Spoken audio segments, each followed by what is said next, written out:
Oh shit. Looks like there's some serious wrenching going on over here, people. What the hell? What's up, Nitro Nation? Welcome to another segment of Inside a Nitro Cave of a full-on, full-blown, freaking insane, sick in the head, gearhead, Nitro brother. What's up, people? Welcome all Muggy Maniacs. There's a Muggy. Matter of fact, Muggy's next on deck. Not to run, next on deck to get some attention. I've been neglecting the Muggy.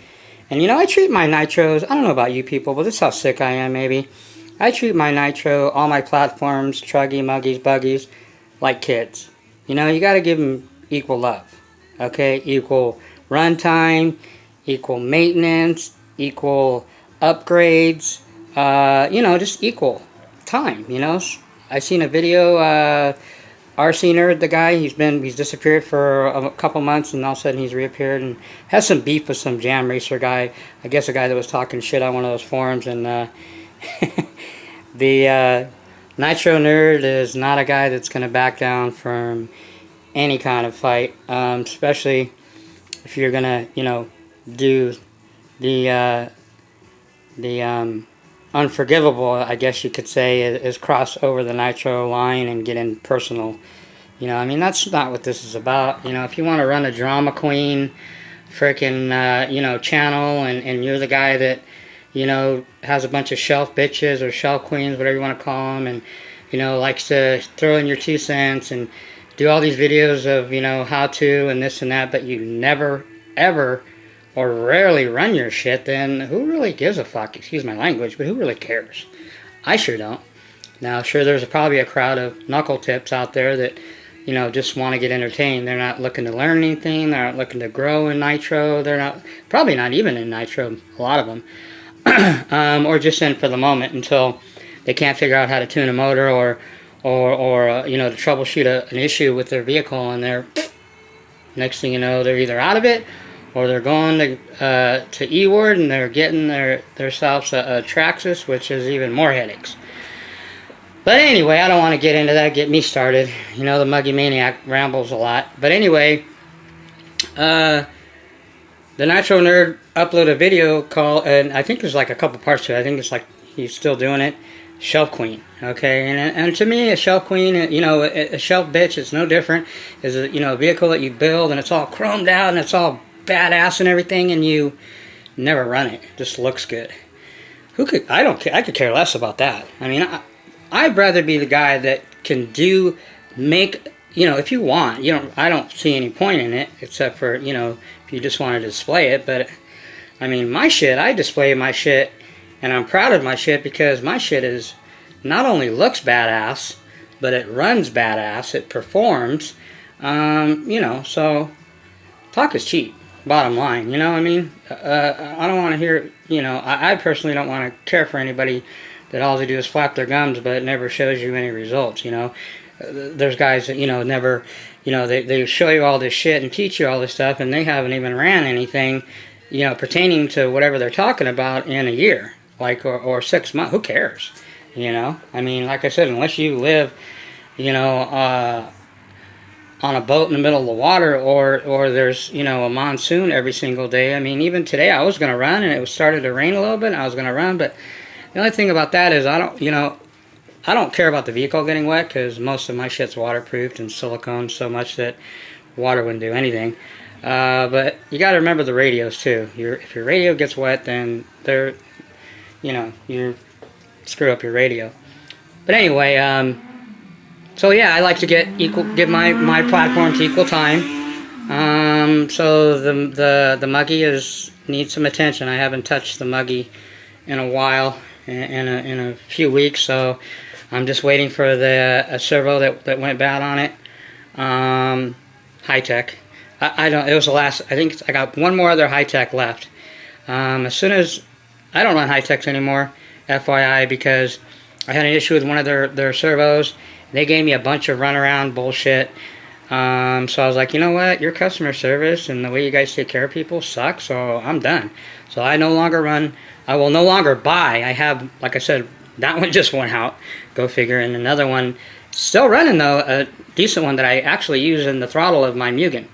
And it's still going good. So I mean, when it goes bad, I'll replace it with a saddle box like I did all my other high-techs, and I've never had problems with high-tech. So I mean, if high-tech works for you and you never had any issues, you know, I know Adam Drake doesn't even run them anymore. He runs ProTech, which are good servos too. Kind of pricey, but you know, obviously they're good servos, or Adam wouldn't be using them. So where is the Muggy Maniac at? So you've seen the video. I got the red semi-dialed in. I was running a little too lean. Well, actually, I was running really lean on the low speed, so I got the low speed dialed in. Not where I want it, but good enough. I mean, you got to remember, when you're breaking in, you know, in the process of breaking in modified motors, don't be in a hurry to get a fine tune on it, especially with the Italian motors, because they're really not. It's going to take you at least a gallon of fuel through it. I'm halfway there right now on all three of my Italians. On the Pico, 0.28 P3 that's modified by R&B. Nova Rossi 28.8 Rex Legend, also modified. Like all my motors right now that I've been running, you guys have been seeing, are all been modified by Rick at R&B Mods. I just like to say it, and I like to plug it because, you know, I like to give credit due where credit's due. You know, Rick is a guy that's, you know, only going to be the guy that touches any of my motors from here out in my nitro career. But anyway, you know, like I said before, these motors don't really lay down a perfect tune.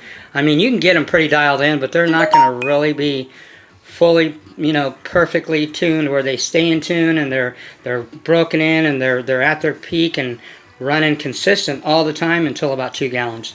So the more fuel, you know, don't be in a hurry. Like I said, take your time, be patient. You know, that way you don't screw anything up. You know, if you want your motor to last a long time, you want it to perform, and you want it to tune to you know, to perfection, you just take your time and just, you know, continue to run fuel through it. And, you know, I'm still not even screaming it. I haven't even screamed any of these motors really yet. I've opened them up, but I haven't really pegged them wide open and held the throttle open. So what do we got going on in the Nitro Cave besides just got done running the reds? So we got what do we got here? We got a pipe department. Holy smokes, we got pipes being cleaned up. I like to take care of my pipes, especially when you're breaking in motors and you're running them kind of rich. You got a lot of oil buildup in them, so I recommend, you know, after every run, which I've been doing, cleaning your pipes out, man. I mean, after I start leaning them out, I won't need to as often, but when you're running them really rich, like I have been, your pipes will get caked with, you know, you don't want to let that shit sit in there. It'll affect the performance. We got the assembly line over here. We got the Mugen, all the way, not all the way torn down, but I gave it a pretty deep surface cleaning. And what I mean by surface cleaning, which means I haven't disassembled anything except for taking the radio tray out, which is real easy. It's six hex screws, and boom, you pop it out. I take the tank out, clean it out, take all the any old fuel left in there, silicone it up, get it, you know, nice and cleaned up. I definitely pull the motor out. Speaking of motor, we have started over here. This is the serious next level wrenching section. Okay, the Muggy Maniac has had this Reds R5 Team Edition for a while. It just recently obviously got modded by Rick. There's the tattoo R&B. Okay, but it is, well, it's about 2 years old. This is a 2017 R5. I'm not sure if they even have Team Editions anymore. I know they have a new R5 out, but which is about 300 and something change. Just so you guys know, and I don't care, you know, I think it's important that you throw numbers out there, so especially newbies watching know what they're looking at. I mean, if you look around, you can get a decent red with less than 2 gallons through it, which is still okay, as long as you make sure that by checking out you know, if they don't have a lot of pictures, tell them to send you pictures and ask a lot of questions. I do on all my motors that I've ever bought used. And I've only got a few of them that I've got used, but the ones I have, I've got very fortunate and got them in very great condition. The OS was brand new. It wasn't even ran at all, which is kind of odd because it wasn't even in a box. He must have got it in a lot or something. But as far as the Reds, it had a gallon of fuel through it. I paid $130 something, I think. Less than $150 shipped to my door. And I ran, you know, a few tanks through it, not many. And, you know, at the time was when I was deciding to, you know, go next level and get into mods. Now, when you're going next level, modified motors, because there's a lot of different next levels in nitro. Now, when you're going next level in motors, which means modified, obviously, there's also next level maintenance, cleaning, and all that. It's not like a regular stock motor where you just do the basic cleaning. And, you know, this is where if you want, I mean, you got to remember, whatever you paid for the motor, you just invested another $100 something in to get it modified. You might want to take care of it. You know what I'm saying? So, even if you got an expensive motor that's not modified, you should be taking care of it anyway. If you want the thing to perform, you want it to last, and you want it to, like I said, not have any tuning issues. I mean, you know, plugs, heads, button heads, shims. You know, this is basically the Reds. I've pulled it completely apart. Now, I pulled motors apart, but never Reds. I wanted to really kind of take a look at this thing, especially after Rick did the modding. And not that I was real. I mean, I'm impressed because, you know, Rick does really good work. And you know, I've seen modded stuff before, you know, pistons and, you know, but what really kind of caught my attention to this Reds is just the quality and the engineering that Reds has put into these, you know, motors. There's Rick's signature right there. Rick Brake. But the quality of these things. I mean, this is obviously not a DLC coated crank. Kind of wish it was. Maybe in the near future. I mean, and there's certain things that you check for. I mean, this is it's called a diamond backplate. Pretty sick. Sure, I've showed it to you guys before.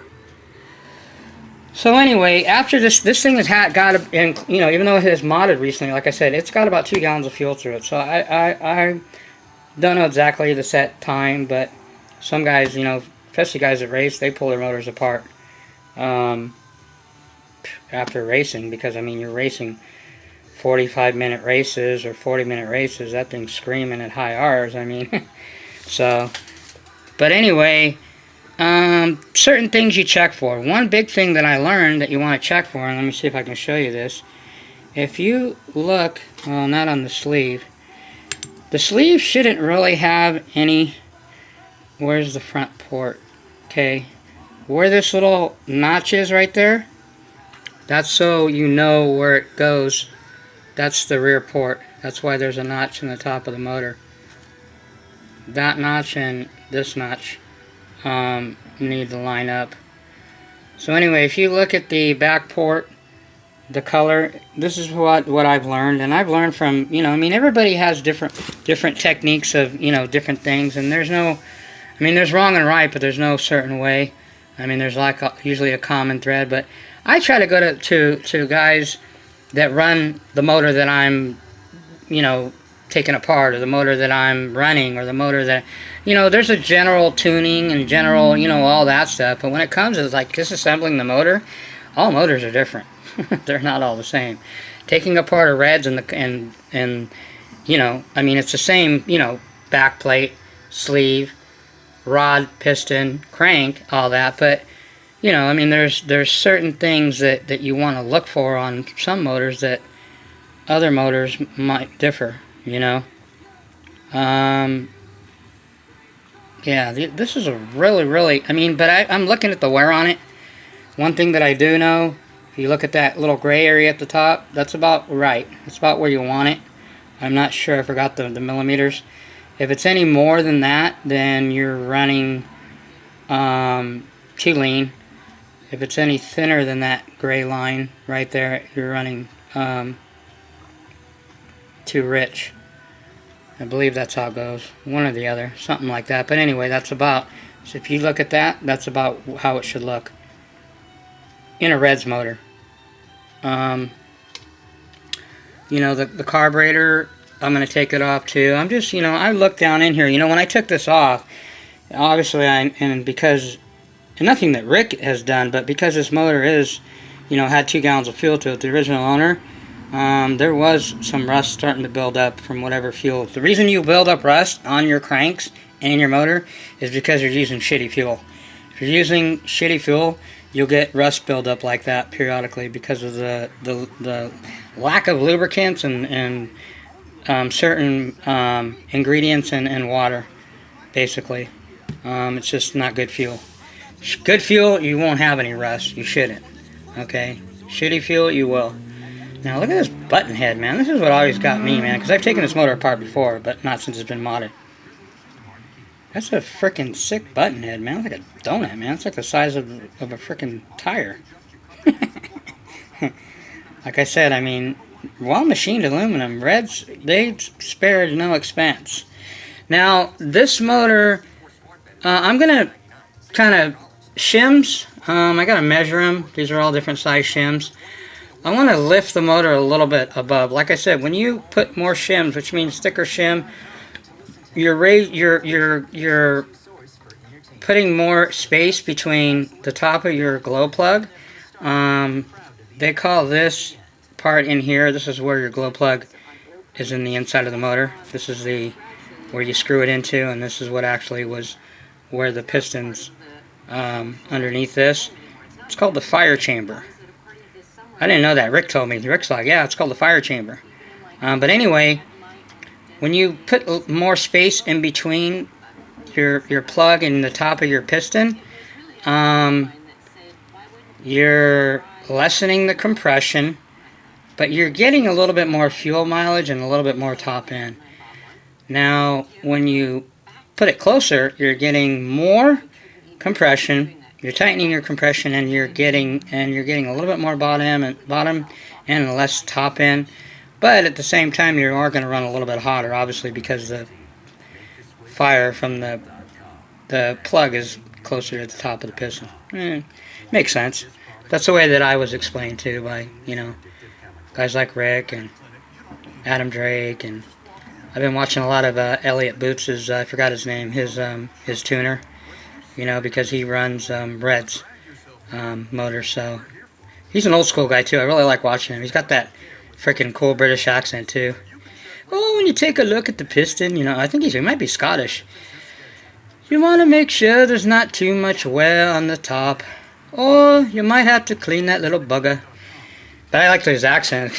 But his videos are very knowledgeable, and he obviously runs Reds and they race Reds, and he has a video that I uploaded on tearing the Reds apart. That's where I learned a lot of this stuff about the Reds, and you know, so I know exactly how to disassemble it and how to put it back together, what to look for as far as on a Reds motor and so forth, you know.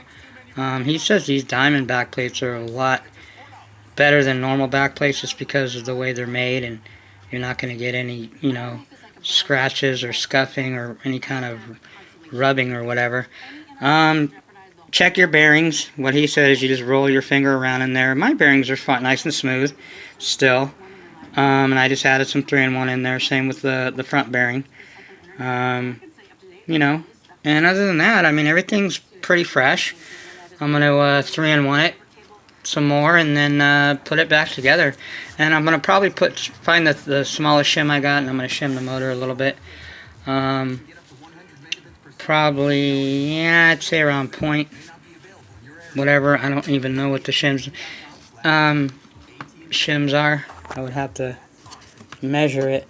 But if you don't even know, if you're new, you're a newbie and you've never taken a motor apart, I mean, obviously you need to learn a lot of this trial and error. Just, you don't even have to watch this video or whatever I told you, you know. Search some more reputable people. See, this is a .14 shim. You know, Adam has some stuff on it. Ty Tessman's father does. You know, the guy, like I said, Elliot Boots' tuner. I forgot the guy's name, old school. So look at that shim. What a difference. That's a .37 shim. Just that one shim. That's a big shim right there. But yeah. So don't try to shim if you don't know what you're doing. Or, you know, but I mean, all this is why I even did this video. You guys watch my videos. That's the same .36. Because I'm very meticulous. Like, if I was to do a video of me just doing the whole assembling of this and the whole wrenching of this Reds motor, I just kind of wanted to open up and let you guys take a closer look. I mean, look at the rod, man. Even the rod? Look at that. Even the rod says it's got a Reds tattoo on it. Very good quality, man. Besides the Novorossi, I've taken those apart too. I mean, obviously nothing like the LRPs. The LRPs, they ought to take notes from my video here, or from people that build Reds or something, you know. And a lot of this stuff, it's you need to learn this eventually. I mean, if you want to stick around, if you want to be able to, you know, have your motors last, and you know, if you're gonna spend, you know, I mean, I've only spent less than $300 on this motor fully modified, you know, which is pretty cheap for a Reds. I mean, they cost more than that brand new. But, you know, it was in good condition. The thing I always look for is you see people when their heads, I mean, this head is not mint, but it's in very good shape, you know, for 2 years old. I've seen heads just beat up, you know, and they want a lot of money for them, like, you're on crack. But nitro, to me, it's all about grades, man. What is your grade? And what I mean by grades? Well, your grade is, how does your shit perform? How easy is your shit to tune? Does it stay in tune? Or is it inconsistent tuning all the time? How long does your shit even last? Do you, you know, why, you gotta ask yourself the question, okay, why do you want to do 8-scale nitro? What do you do it for? I'll tell you what I do it for, because I love seeing the fruits of my labor. I love doing all this wrenching and all this tearing apart and tearing down and you know, doing my homework and doing my research and studying all these people, you know. YouTube, that's what YouTube's for, man. It's not just to get entertained. I mean, that's part of it. But for me, it's education, man. You can learn a lot from a lot of people. I've learned from guys like Elite RC. Shout out to you, my brother from another mother. What's up? John Bodegel. Shout out to you, John. You know, that's the guy that got me into 8-scale nitro. It wasn't for John Bodegel and his videos that I just came across one day. Thinking about getting into E-Ward, actually, I wouldn't be where I'm at. I wouldn't, you know, I wouldn't say I wouldn't be where I'm at, but I wouldn't have got into nitro. Now, I've obviously taken it to different levels, you know. I'm not saying that I'm John Bodegel. I don't want to be John Bodegel. This is a Muggy Maniac, okay? Actually, for if you guys don't know, FYI, I don't know if I've ever mentioned, my name is Kurt. K-U-R-T. Kurt, okay, Hernandez. Yes, I'm a whitewashed Mexican. Grew up in Orange County, which is where it's funny, I actually, after all these years, moved back to them in OC now again. You know, and that's where Adam Drake is, like 30 minutes from me. Mugen's headquarters, the corporate that's in the United States, is in Irvine, which is 20-30 minutes from me. You know, there's not as many tracks. I seen a video that Raja 111 uploaded. By the way, shout out to you too, Raja 111. Good work you're doing. I like your videos. I learn a lot from this guy, you know, and you know, I just started watching his videos, you know. But he's the only guy, you know, out of a lot of these guys that I watch that's just strictly nitro right now. He's into nitro.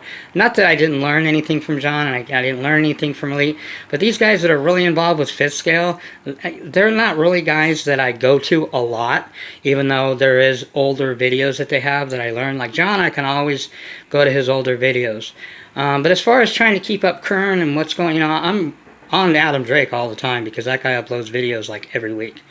Because he's a local boy, you know, in Southern California too, which is cool. So every week he's uploading something different. And I happen to own 2 Mugens. I own a Mugen MBX7 TR race truggy, and I own an old school Mugen MBX 5R, which is the only buggy that I have right now. And, you know, so Adam's a Mugen guy, and I learned a lot from him. Now, whatchamacallit, Tebow? Is his name Tebow? Something Tebow or whatever? Was racing Kyosho. Ryan Tebow, I think I can't remember. But anyway, he's with Techno now. He finished 5th in the world Nitro, 4-wheel drive buggy and truggy. He's with Techno now. I watch a lot of Ryan Lutz videos because, you know, he races Techno. So these are guys that race and run my vehicles all the time. You know, if I was a low C guy, then I would probably go with John Bodegel more because he has low Cs. He doesn't have any of the vehicles that I have. But he has a lot of the motors and different stuff. So I mean, I do, like I said, I do learn a lot from John, and I like to watch his old videos. I was just watching an older video of his earlier. You know what I mean? There's actually a couple that I haven't seen, which is crazy because I've seen all his videos pretty much. But anyway, you just need to really be a student to this because that'll all depend on how your grade comes out. If you want to get an F, which means your stuff runs like shit, you're always having issues, your shit's always breaking down, your shit never lasts, your shit's, you know, hard to tune, performs like crap, then, you know, then don't study, don't do your homework, don't do any research, and disregard everything that I tell you. So, because, you know, your grade's always going to suck until you decide, listen, I really want to do this, I really want to enjoy and reap the fruits of this, which is seeing your shit, you know, rip ass, seeing, you know, the front end of your vehicle pull wheelies, seeing your shit jump and land, you know, seeing your shit crash and, you know, still keep rolling. I mean, these are all things that come with running your Nitro. I mean, that's why you guys do it, to run your shit, right? To see your shit, you know, kick ass, to see your shit, you know, purr like a kitten, to see your shit perform, to see your shit, you know, hold up to all kinds of durability tests and easy to tune, and just, that's what it's about. Well, the only way that's going to happen is if you do your homework, study, do some research. You know, that will determine the grade that you get as far as the performance of your vehicle, the longevity of it, your motors, how long they last, how easy they are to tune, and so forth. I mean, that's in a nutshell what it all comes down to. So you're going to have to do some next level wrenching sooner or later, and you're going to have to learn. I've screwed up a lot of different things, you know. You know, hopefully you don't screw up anything too expensive. So anyway, enough of my babbling. That's all I got, people. I got to get back to some wrenching. Next on deck as far as running is the Techno. I mean, I gotta get this 28.8 modified Rex Legend, get it brapping, and I'm gonna see if I can get it a little bit more fine-tuned because it's not even tuned yet, really. So, and I haven't ran it in the Techno, so you'll see the next upload will be the Techno running. Hopefully, I can do that within the next couple days, and we're gonna get busy. I'm kind of excited because I love my Rex 28.8, especially modified, and it's not even awake yet.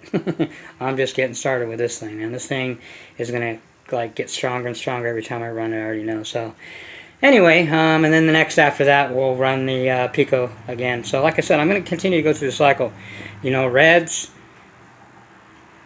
28.8, Pico. Reds, 28.8, Pico. Reds, 28.8, Pico. That's the order. I'm going to continue to cycle that until I get a few gallons of fuel run through these things, you know. So, and, you know, I'm not going to forget about the Mugen over here. I mean, not the Mugen, but the Muggy over here, because it's going to get the stock 28.8 Rex Legend, which is plenty for that thing. And, you know, I love running that thing too, man. You know, it's fun. And, going to tear that thing completely down, even though it's pretty thoroughly clean. Like I said, I've done a really, really, really deep surface clean. You know, and every nook and cranny, and this thing's marinated. Because you want to really clean your vehicles if you plan on taking them apart before you take them apart. Otherwise, you're going to get all kinds of dirt and shit falling in your diffs and all that stuff. So, now it's ready to get taken apart. So, I'm going next level cleaning on this thing too. So, but I got to finish this next level